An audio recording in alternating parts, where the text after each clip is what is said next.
ప్రభునామనకు ఘనత కలుగునుగాక. ద్వితీయోపదేశ కాండము 10వ అధ్యాయము 16వ వాక్యం మనం చదువుకుందాం. కాబట్టి మీరు సున్నతి లేని మీ హృదయములకు సున్నతి చేసుకొని ఇక మీదట ముష్కరులు కాకుండా ఉండుడి.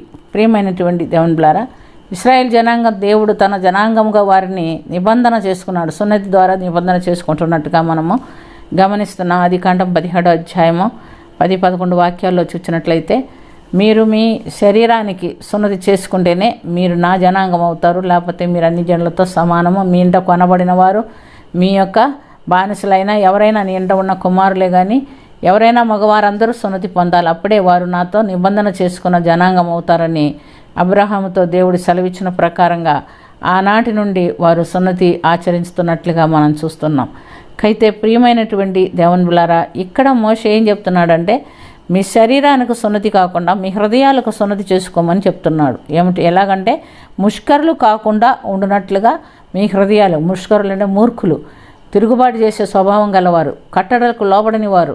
అలా కాకుండా మీ హృదయాలకు సున్నతి చేసుకొని మీ దేవుణ్ణి వెంబడించమని సెలవిస్తున్నట్లుగా దేవుని వాక్యములో మనము గమనిస్తున్నాం. ప్రియమైనటువంటి దేవుని బిడ్డలారా, అయితే ధర్మశాస్త్రమును అనుసరించి ప్రవర్తించువాడు ఎవడైనాను వానికే సున్నతి ప్రయోజనకరమగును. రోమీలకు రాసిన పత్రిక 2వ అధ్యాయం 25వ వాక్యములో మనం చూస్తే, ధర్మశాస్త్రమును అనుసరింపవాడివైతివా ఆ సున్నతి కాకపోవును. బాహ్య శరీరమునకు కలుగు సున్నతి కాదు, మరియు సున్నతి హృదయ సంబంధమైనదై ఆత్మయందు జరుగును.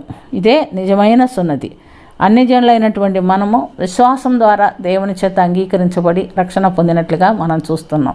కనుక విశ్వాసంలో మనం ప్రభువులో స్థిరపరచబడి ఆత్మచేత జరిగేటటువంటి ఆ సున్నతియే దేవుని బిడ్డలైనటువంటి మనం కలిగి ఉంటున్నాం. అటువారే ఈ దినము దేవునికి కావాలి అని అంటున్నాడు. విశ్వసించువారు వాక్యమునందు విశ్వసించుతున్నాడు. విశ్వాసం అనుసరించి జీవించడానికి వాళ్ళ హృదయంలో మూర్ఖత్వం లేకుండా వారు హృదయాన్ని అనుసరించి దేవుని విశ్వాసంలో ముందుకు సాగి దేవుని బిడ్డలుగా, నిబంధన ప్రకారంగా ఆయన బిడ్డలుగా మనం మార్చబడినట్లుగా మనం చూస్తున్నాం. కాబట్టి ప్రియమైనటువంటి దేవుని బిడ్డలారా, శరీర సంబంధమైన భక్తి కాక ఆత్మ సంబంధమైనటువంటి ఆత్మీయమైనటువంటి వాక్యానుసారమైనటువంటి భక్తి మనం కలిగి ఉండే మనం కూడా దేవుని బిడ్డలని ఈ వాక్యాల ద్వారా గమనిస్తున్నాం. అటు ఆత్మీయమైన జీవితము మనం కూడా కలిగి ఉంటున్నట్లుగా దేవుని సన్నిధిలో ప్రార్థన చేసుకుందాం.